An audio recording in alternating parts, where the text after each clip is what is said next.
Hello guys. Hello, comment ça va? J'espère que vous allez bien. Alors en fait, je sors tout juste de ma douche, je viens de me laver les cheveux, donc ça va être en mode shrinkage. Comme ça va me booster pour faire ma vidéo au plus vite, avant qu'il shrink complètement. Et j'ai juste eu le temps de me faire mes sourcils et de mettre de la crème sur le visage et sur les mains. Donc voilà, mais sinon je suis un peu en mode de spi, mais je voulais vraiment faire cette vidéo aujourd'hui avant qu'il ne fasse trop sombre.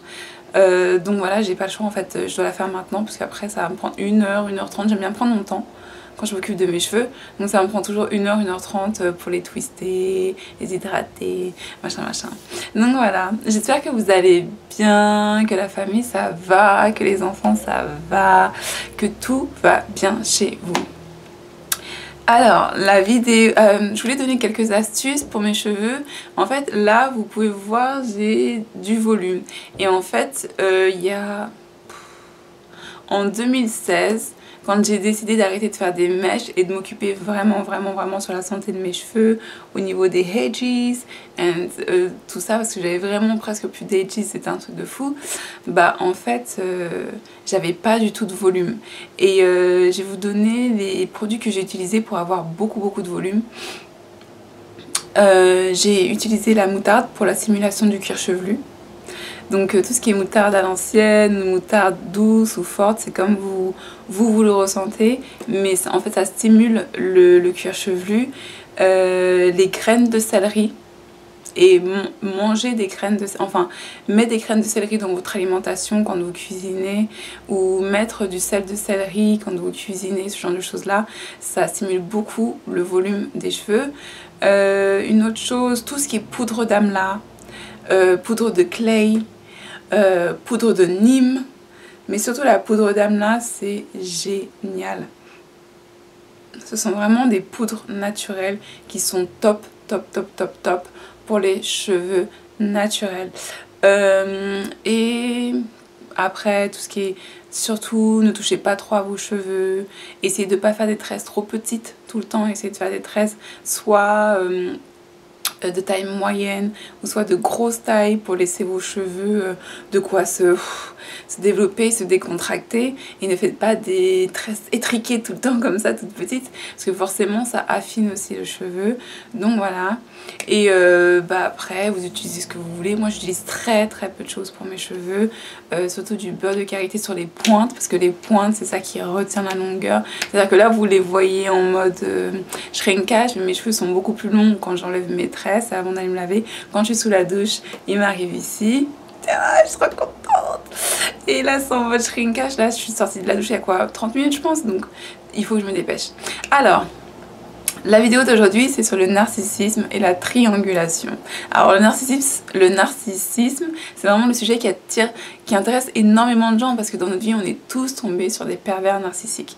Alors déjà, disclaimer, quelque chose que je dois dire, c'est qu'on est tous, plus ou moins, à certains degrés, sur certains terrains, sur certaines choses, un peu narcissiques. Parce qu'en fait, c'est comme l'ego. Avoir un ego, c'est savoir aussi qui on est, et c'est savoir s'aimer et savoir connaître sa valeur. Après, il y a les gens qui ont un ego surdimensionné, c'est-à-dire que eux sont persuadés qu'ils font tout mieux que tout le monde tout le temps, et ils n'apprennent jamais des autres parce qu'ils n'ont rien à apprendre des autres, quoi. Vous voyez ce que je veux dire? Donc c'est comme tout, en fait, il n'y a rien qui est mauvais ou qui est mal, tout dépend de ce que vous faites avec cette chose-là, comment vous l'utilisez et quels sont quel est le but final, en fait. Donc un ego, c'est pas mauvais. Si ton ego, ça te permet de dire j'ai envie d'aller aider telle personne, mais c'est génial. Par contre, si ton ego c'est de te dire j'ai envie d'aller écraser telle personne, voilà, vous voyez ce que je veux dire? Donc on est tous plus ou moins narcissiques sur certains points, on a tous nos petits trucs, ok? D'ailleurs moi je vais me poser la question dans une autre vidéo, quels sont mes côtés narcissiques à moi. C'est vrai que je me pose pas la question, mais un jour je vais me poser cette question là. Mais on a tous ça, ok? On a tous nos trucs, comme on a tous nos traits de codépendants. On a tous des choses comme ça. Après, il faut savoir cultiver l'estime de soi pour être assez indépendant des autres, et tout en étant très social. Et pour connaître sa valeur, tout en apprenant des autres. Voilà, c'est ça l'équilibre en fait, c'est ça la balance. C'est je me connais moi, mais je connais la valeur des autres aussi, justement parce que je connais la mienne. Ça, c'est ce qu'on appelle vraiment une balance équilibrée. Donc voilà, alors là en fait cette vidéo c'est vraiment pour vous expliquer, pour vous donner quelques astuces sur comment repérer quelqu'un qui est en train de vous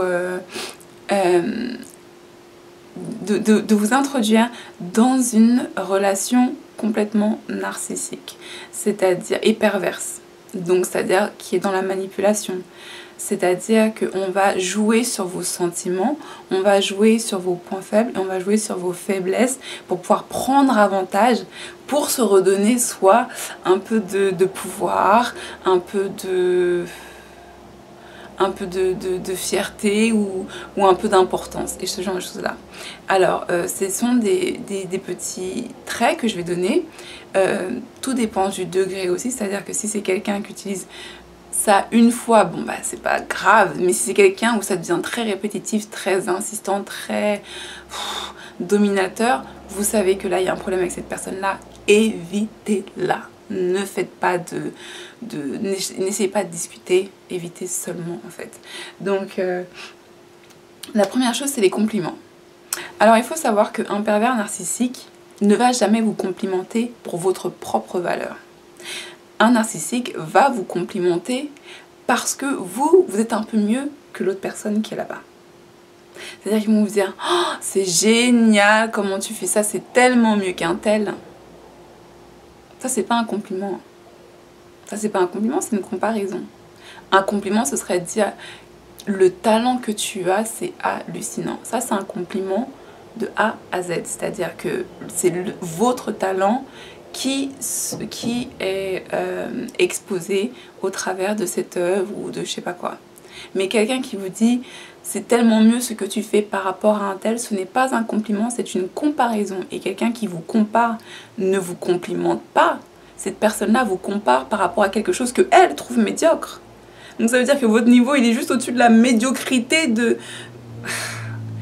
Ne prenez jamais pour compliment les gens qui vous comparent. C'est-à-dire, ah, ça va tellement mieux à toi qu'à un tel.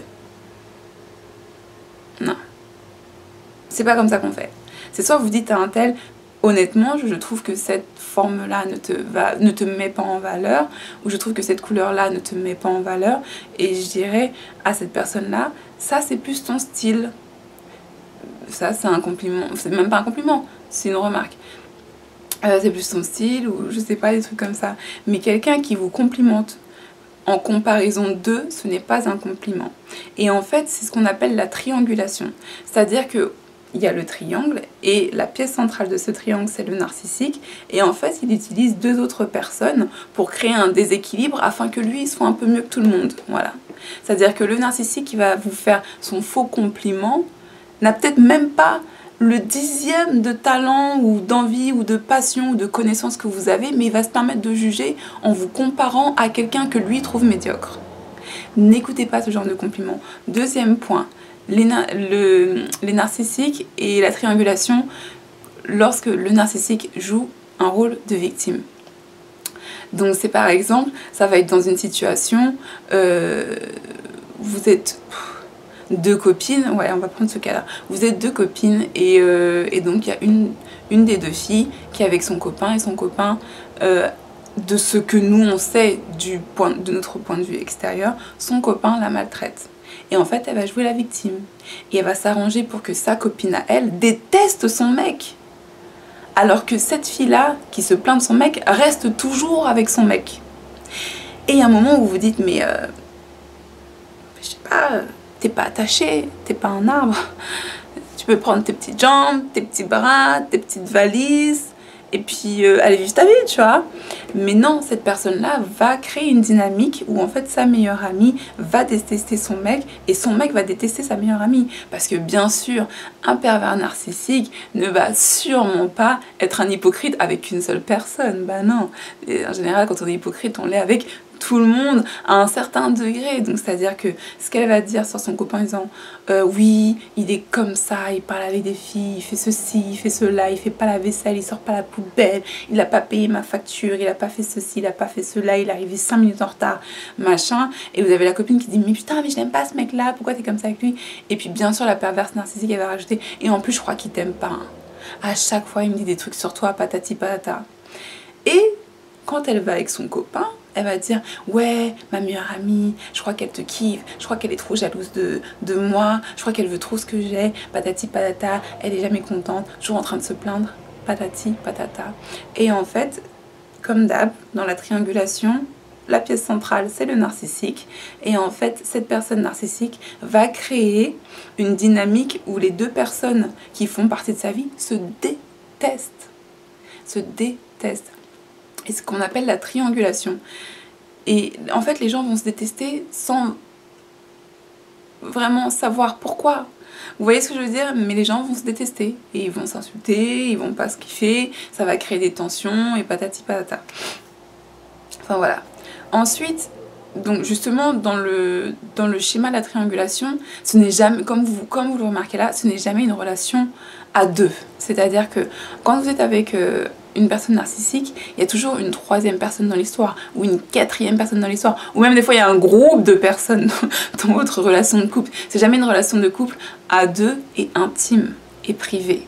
C'est-à-dire que il faut toujours qu'on ramène des gens dedans, il faut toujours que on se compare aux autres couples, il faut toujours que patati patata, et en fait ça crée toujours, et là c'est même plus une triangulation, là c'est un octogramme, je sais pas, c'est ouais, on me dit un octogramme je crois, c'est ça, bah là c'est un octogramme, bon bref. Et en fait, ce n'est jamais des relations à deux. Il faut toujours engager des personnes dans notre vie privée et notre vie intime. Ok? Donc, c'est-à-dire que vous êtes en couple avec une femme et il faut toujours qu'elle ramène quelqu'un dans vos sorties, dans vos machins, et nanana. Et il n'y a jamais de relation à deux, il n'y a jamais de conversation à deux, c'est toujours en train de parler des autres, toujours en train de... Vous voyez ce que je veux dire? Et en fait, il y a toujours une troisième pièce dans une relation avec un pervers narcissique. C'est-à-dire que vous n'allez jamais avoir une relation de personne à personne, de un à un. Il y aura toujours cette chose extérieure, cette personne ou ce groupe de personnes extérieures à votre relation, mais qui feront partie à 70%, 80% de votre vie de couple. Et ça, c'est les gens comme ça. Invivable. Donc voilà. Et ensuite, il y a aussi des pervers narcissiques qui créent une triangulation qui est extrêmement particulière. C'est-à-dire qu'ils vont avoir d'un coup, comme ça, sur les réseaux sociaux, ils vont vous déclarer leur amour, comme ça,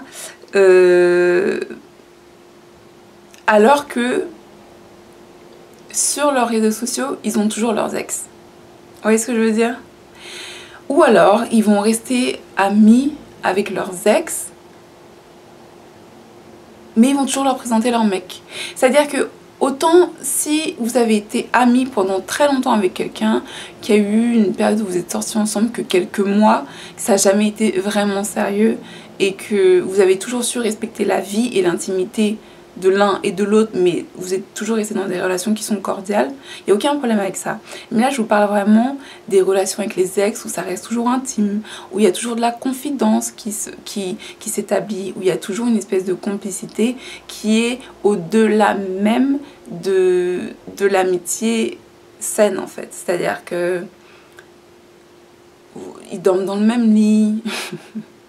Ça m'est jamais arrivé, Dieu merci, j'ai jamais fait ça, j'ai jamais eu un mec qui m'a fait ça, mais je donne des exemples qui me viennent en tête.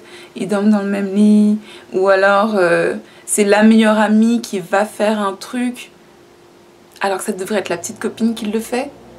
Vous voyez ce genre de choses là en fait? Ou alors c'est le mec qui va chercher sa meilleure amie pour un événement très important alors qu'il ramène pas sa copine.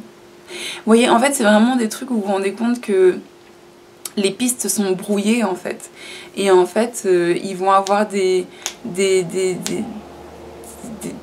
gros...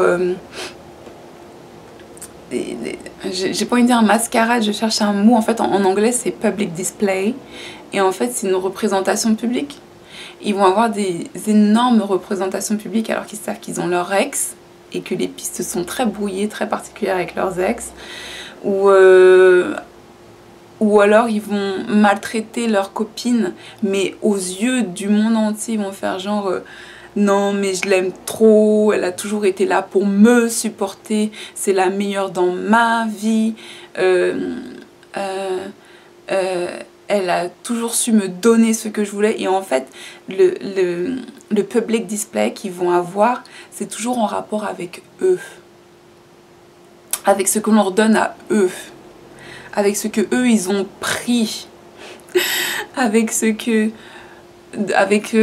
toutes les choses dont eux ils ont bénéficié avec cette personne là. Et en fait la personne c'est juste une fournisseuse d'émotions ou de courage et tout. Et en fait dans leur statut, vous lisez ça, vous allez me dire mais tu es en train de dire quoi, que tu as trop de la chance qu'il y ait des gens qui se sacrifient pour toi, ou tu voulais à la base rendre hommage à une personne qui fait partie de ta vie.